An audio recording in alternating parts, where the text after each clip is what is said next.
Good evening, people. Welcome back to my channel. I am UndeadSick83, your governor of movie reviews. And since it's the weekend, it's Friday, so it's time to do another video. It's time to do another movie review. And today we are going to talk about a fan favorite horror movie of mine, which I hold very dear to my heart. I can't wait to dissect and discuss this movie with you people. I'm going to reveal the title. Today we are going to talk about the horror icon sequel, William Peter Blatty's The Exorcist 3. This is the movie that we're going to talk about today. William Peter Blatty's The Exorcist 3. So sit back, grab a drink, grab a snack, and enjoy. I hope you will find this, cheers anyway, or sláinte.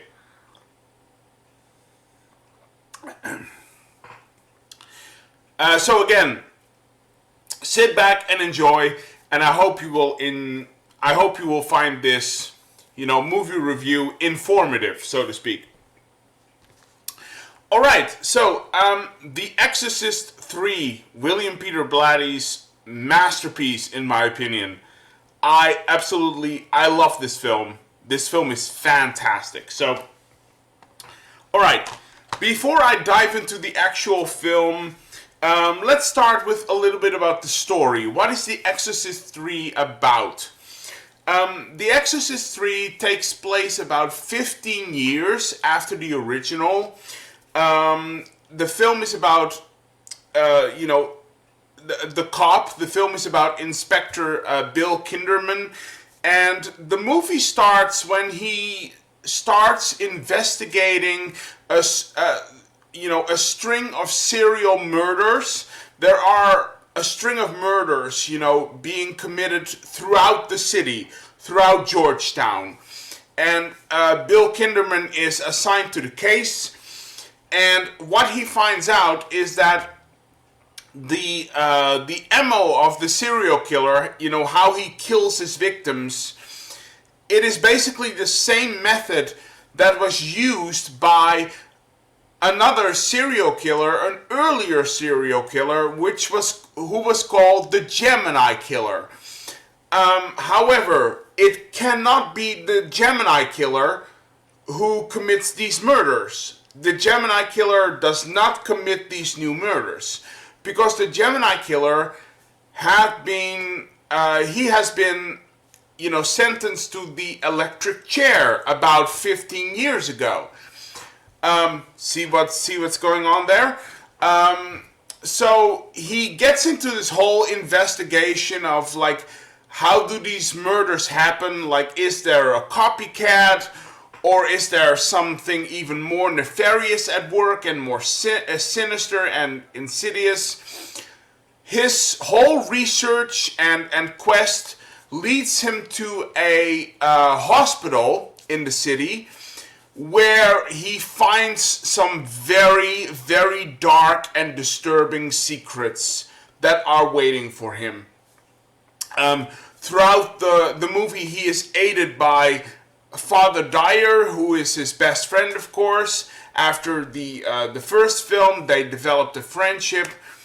And that's basically how the story kicks off for Exorcist 3. So, let's dive into the actual movie, shall we? Let's start talking about what makes this movie so great.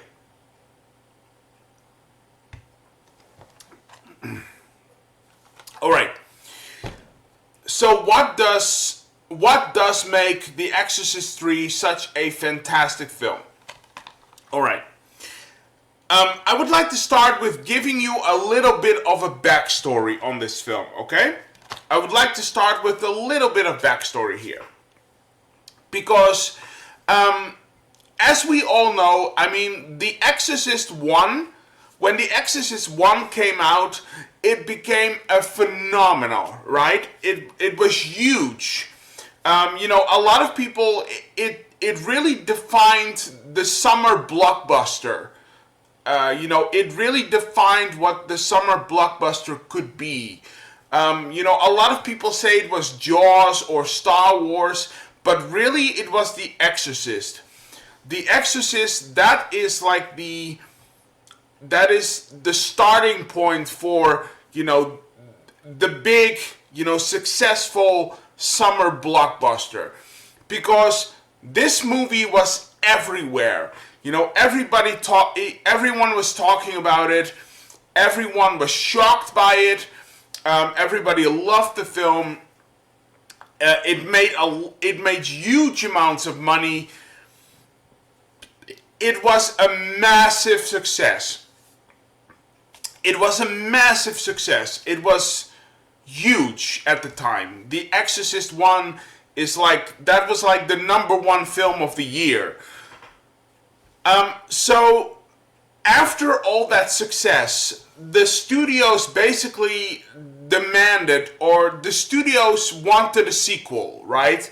Because, that's the way to make great art, we just make sequels, which is basically all about making money, which is great. I mean, like, all movies need to make money, so that's just the way it is. So the studios, they really wanted and demanded a sequel. So there came The Exorcist 2. The Exorcist 2 was made and it got released. So there we have The Exorcist 2. And I know what you guys are thinking. Like, a lot of fans are saying this. We should just, should we? I get asked this question a lot of times. Okay, whenever people are going to watch The Exorcist, people always ask me this question: should we skip over part 2, The Exorcist 2? And my answer is always, everybody should skip over 2. Everybody. Forget it, really, forget it. Everybody should skip over 2. So, wait, hold on. I shouldn't say that. That's not really fair. So I shouldn't say that. That's not fair. Look, it's not a bad movie. It's not a bad movie in and of itself. It's not an Exorcist film. The Exorcist 2, The Heretic. The title is just anyway. But it's not a bad movie in and of itself, really. It's not really a bad film. It's just not an Exorcist movie. It doesn't belong with The Exorcist and The Exorcist 3, which I'm going to talk about. But it doesn't belong up there. So that's my whole thing on The Exorcist 2. But anyway, The Exorcist 2 came out and everybody hated it, right? Everybody hated it. And for a long time, there was no Exorcist movie made ever again. Until 1990, because this movie came out in 1990. Until 1989, where the studio was basically saying, like, okay, maybe we dropped the ball on the whole, Exorcist thing. And there was this novel that was released by William Peter Blatty, who had also written the original Exorcist. Except this sequel to The Exorcist, he called Legion. And Legion is what this movie is based on. So the studio, they bought this property, and they went into this movie, production-wise, they went into this movie with the notion and the mentality that, Exorcist 2 didn't exist. This was going to be the proper sequel that The Exorcist deserved to get. This is going to be the real proper sequel, and The Exorcist 2 doesn't exist. We erase it out of existence because, you know, because we really hate this movie, this Exorcist 2. We really hate that movie. You know, as did we all. We all loathed that movie. So they went into production. They had this novel, Legion. Originally, they were going to name it Legion, but ultimately they decided, you know, it was to be called The Exorcist 3. And that's how this movie got made, eventually. That's how this movie came to be, as a sort of way to try and mend fences with the fans who were so angry about that other movie. So, you know, they just had the mentality of, you know, we're going to do this properly, we're going to do this right. And that's how Exorcist 3 got made. So, why do I love this movie so much? Let's go into that one.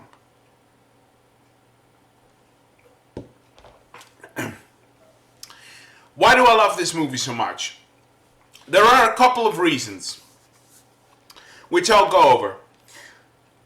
The first thing I want to say about Exorcist 3, and this might be blasphemous for me to say this, but I find this movie scarier than the original Exorcist. It's true. It's true. Don't curse me or anything, please. Don't get your pitchforks out and don't light your torches and whatever. Just, you know, hold, wait, please. But you know, I find this movie, The Exorcist 3, I find this actually scarier than the original film, which, you know, and don't get me the wrong way. The Exorcist, the original Exorcist, I respect and adore that movie so much. I adore and respect it like Mount freaking Olympus, okay? It is absolutely terrifying. So I have such high regards for The Exorcist 1. But, making a movie about demonic possession and connecting it to a serial killer narrative, again, making a movie about demonic possession and connecting it to a serial killer story, that is very, very frightening indeed. It's also the hospital setting. Like I said before in my American Horror Story Asylum review, you know, I hate hospitals. I don't like hospitals or whatever. So the hospital setting is also one of those things. You know, it creates a very creepy atmosphere. You know, and this movie probably has the best jump scare ever done. It has probably the best jump scare ever is in this film, The Exorcist 3. It is, you know, for you who have seen it, you all know what I'm talking about. It's, of course, the Angel of Death scene. The Angel of Death scene. James Wan, who made The Conjuring, of course, James Wan could learn something from this scene, from the Angel of Death scene. It is absolutely terrifying. It builds up to about 2 or 3 minutes, and then it just comes out at you, and it's like, that scene scares me every single time. It is absolutely terrifying. And without showing anything, you know, there's no blood or gore or whatever.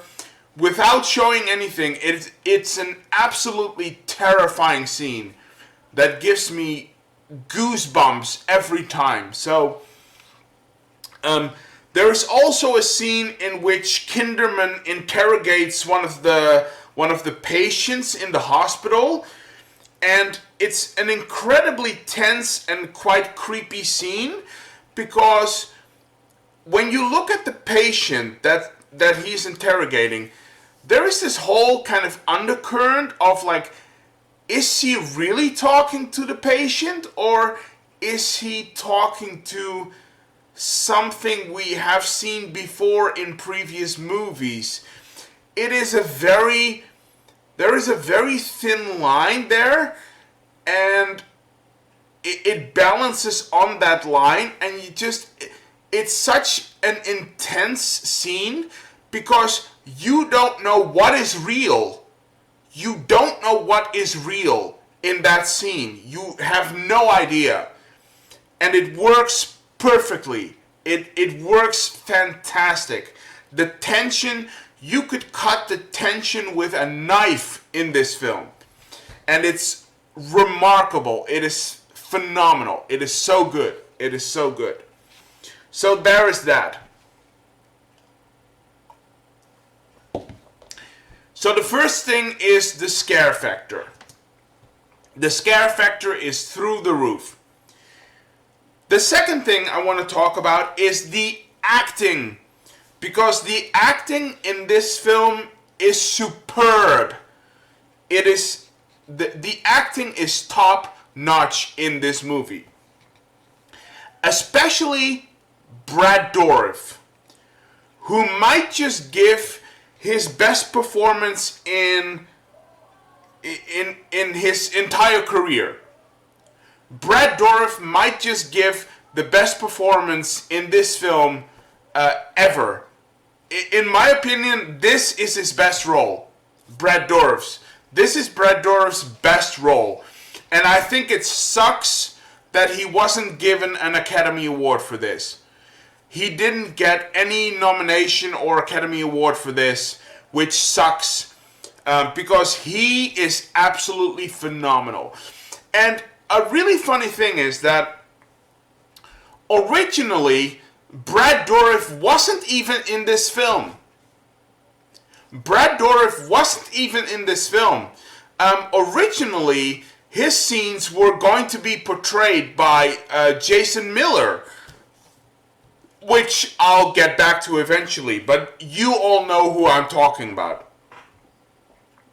But originally, Brad Dourif's scenes, they were going to be portrayed by Jason Miller. But Jason Miller was very deep, nested into his alcoholism at the time. Because at that time he hit rock bottom. He became an alcoholist. And there is this thing called, wet brain or water brain. I think it's wet brain anyway. But Jason Miller, he couldn't remember his lines. He couldn't, for a lot of the time, he couldn't even talk properly. So the director of this film, William Peter Blatty, who also read the novel, of course. But the director, William Peter Blatty, he said, we can't do this. We can't do this. So we need to find a different angle here. And so they brought Brad Dourif back in as the Gemini Killer. And let me tell you something. It works. It really, really works. So, it just goes to prove yet again that, out of limitations can sometimes, grow, phenomenal things. So, Brad Dourif, honorable mention. Fantastic performance by Brad Dourif. I also don't like the recasting of old characters ever. I just don't like recasting of old characters. They did it with Maggie Gyllenhaal in The Dark Knight. She replaced Katie Holmes, and it never works. It never works. So I hate recasting of old characters. However, for this film, it makes absolute total sense because it takes place 15 years after the original. So it just stands to reason that the characters from the original have grown older. They have gotten bigger, they have grown older, they have become wiser, they developed gray hair, maybe they got a little fat, stuff like that. It just stands to reason that that's just natural progression. So for this film, it makes absolute total sense. And George C. Scott does a remarkable job as the cop Bill Kinderman.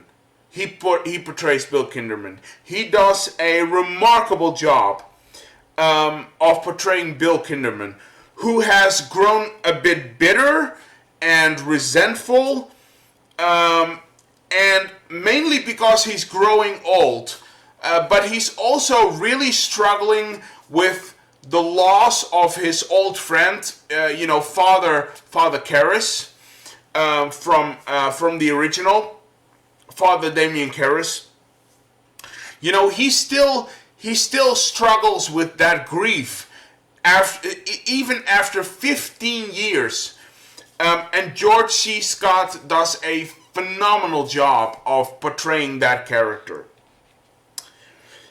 Also, Ed Flanders is in this film, and Ed Flanders does a great job as the older but still very kind and charming Father Dyer, who was also a very close friend of Damien Karras, but he does a fantastic job as well.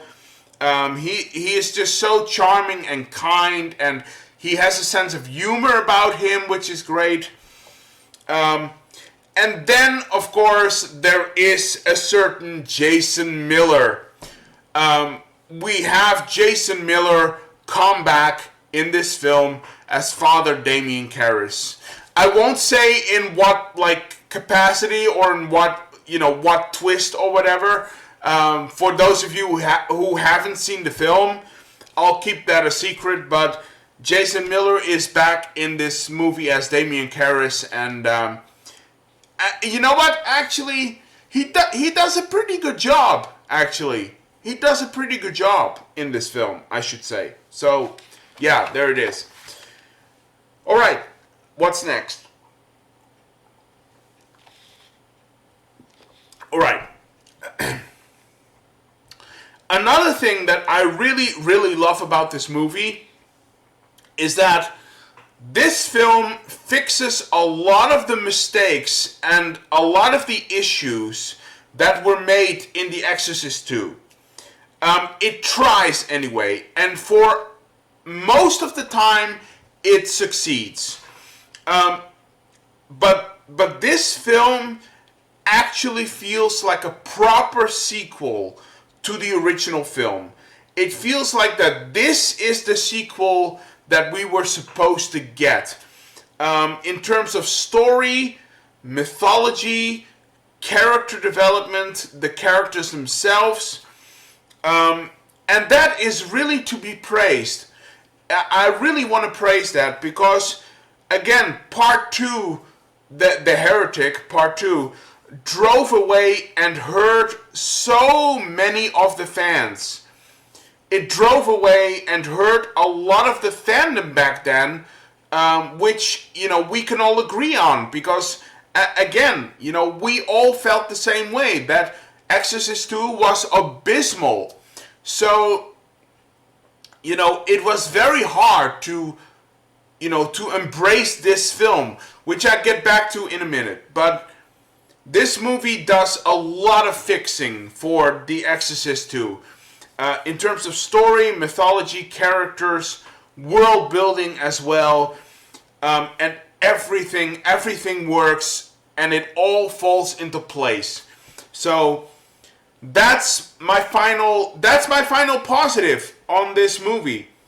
So what about issues? Does The Exorcist 3 have any negatives? And yes, of course there are. I mean, no movie is perfect. Everything has issues, and The Exorcist 3 is no different. There are a couple of missteps in this film, which I'm going to address now.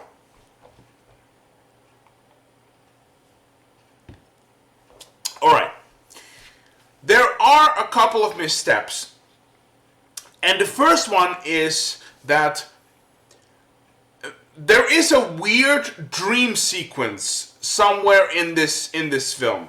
And you all know from my rant about The Walking Dead, I hate dream sequences. I can't stand them. So there is a weird dream sequence in this film, which sees Bill Kinderman walking around purgatory, basically. Well, he is dreaming, but he has a dream sequence about himself being in purgatory and wandering around the basically eternity, I guess, in order to go either into heaven or hell, something like that. Anyway, and it's a scene that feels a little bit unbalanced, and to be quite honest, it feels out of place with the rest of the movie, because this scene is, in all honesty, a bit ridiculous. Actually, there is like an orchestra of like violins and like trumpeteers and stuff, which plays like it's like a big band of angels, and they play this sort of song, and just the whole thing, the whole area with all of these weird people and stuff, it doesn't make any sense in terms of the overall theme and story that the movie wants to tell.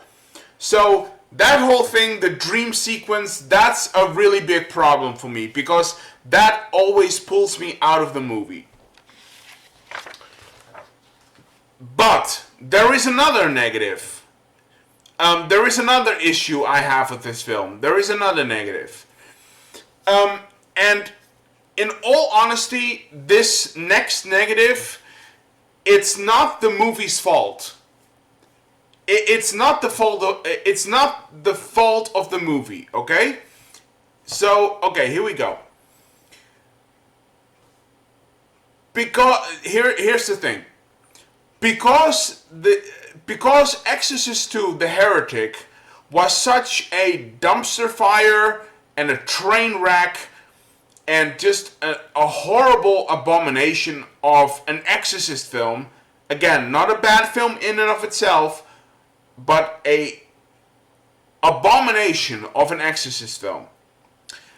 Because the second film was that, people were already primed to hate this film.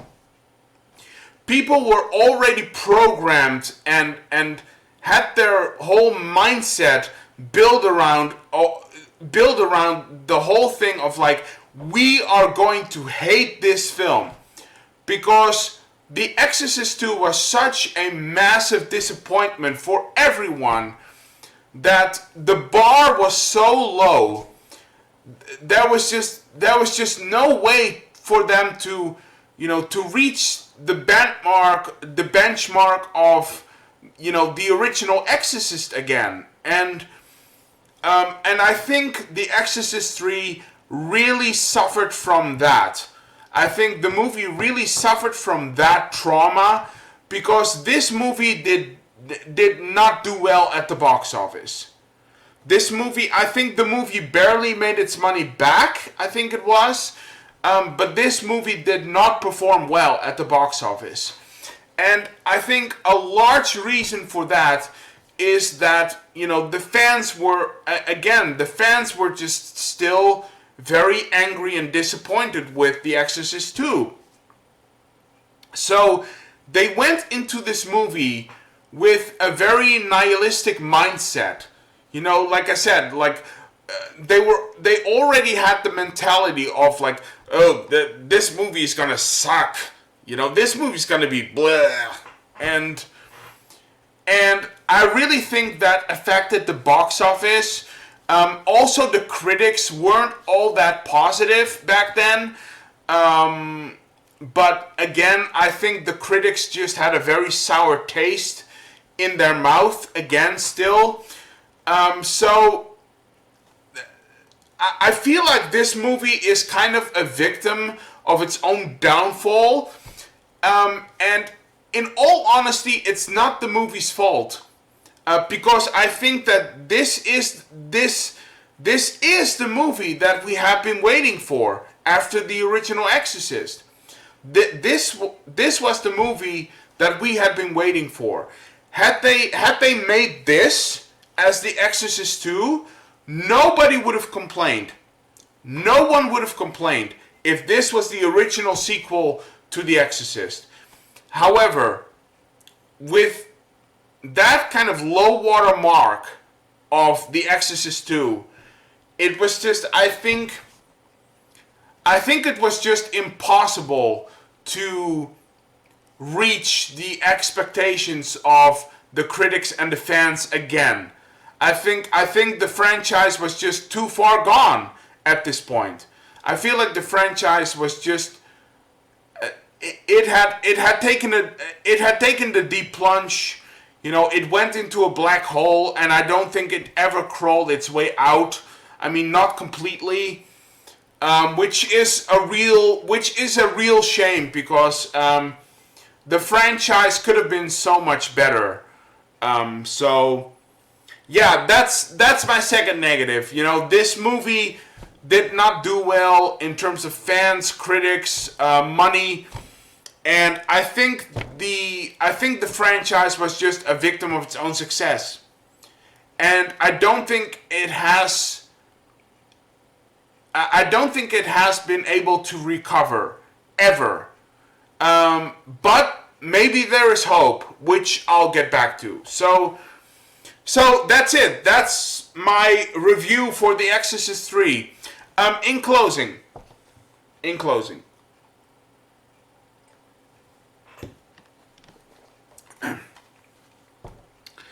Alright, so in closing, how do I feel about William Peter Blatty's The Exorcist 3?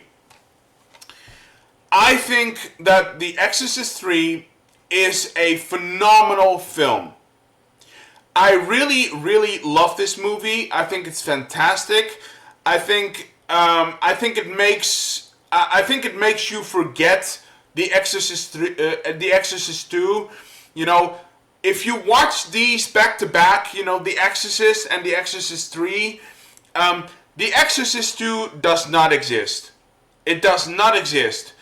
It is a different universe. It's the multiverse. So, you know, but I really, really love this movie.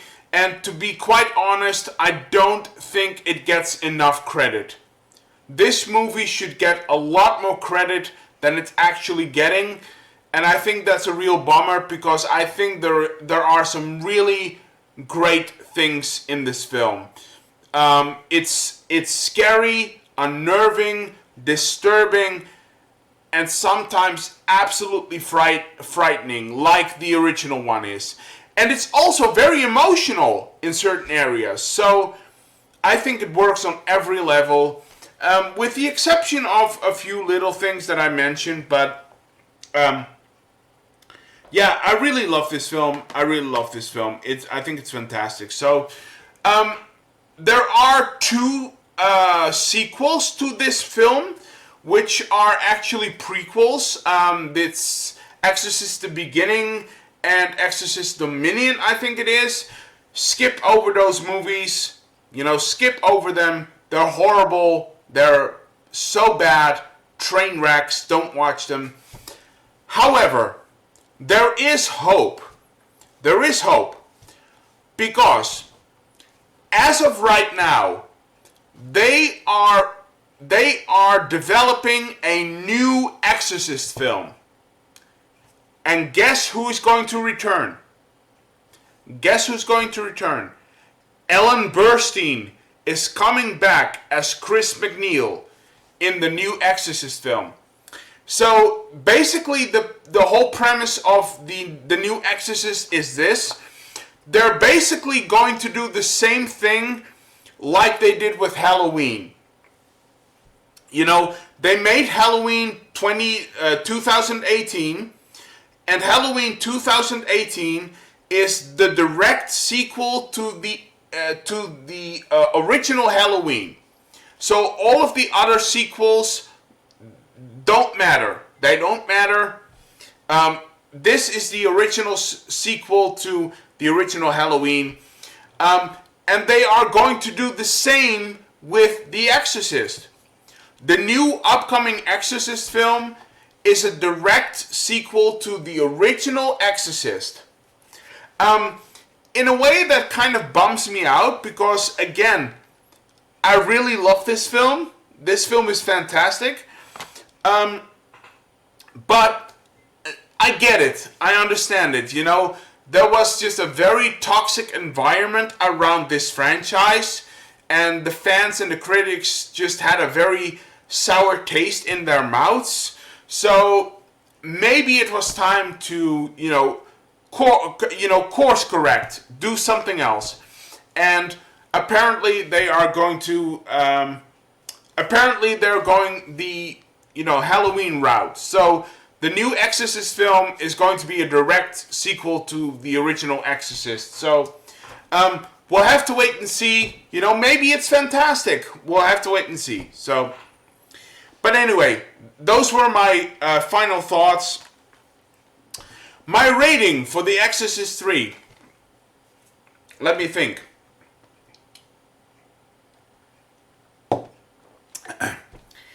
So, my rating for The Exorcist 3, it's a very easy one. I'm going to give this movie, William Peter Blatty's masterpiece, The Exorcist 3, I'm going to give it a 9 out of 10.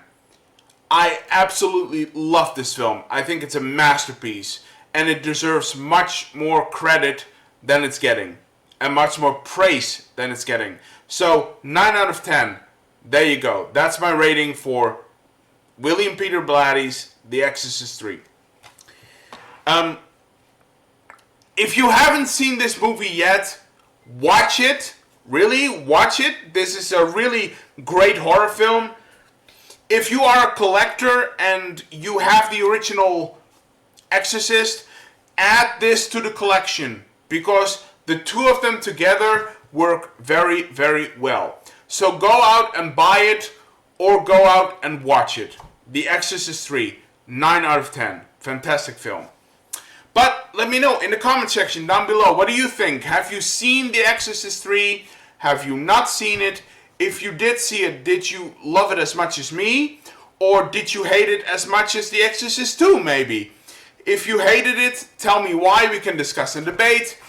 Do you agree with my points? Do you disagree? Again, if you disagree, tell me why. We can discuss and debate.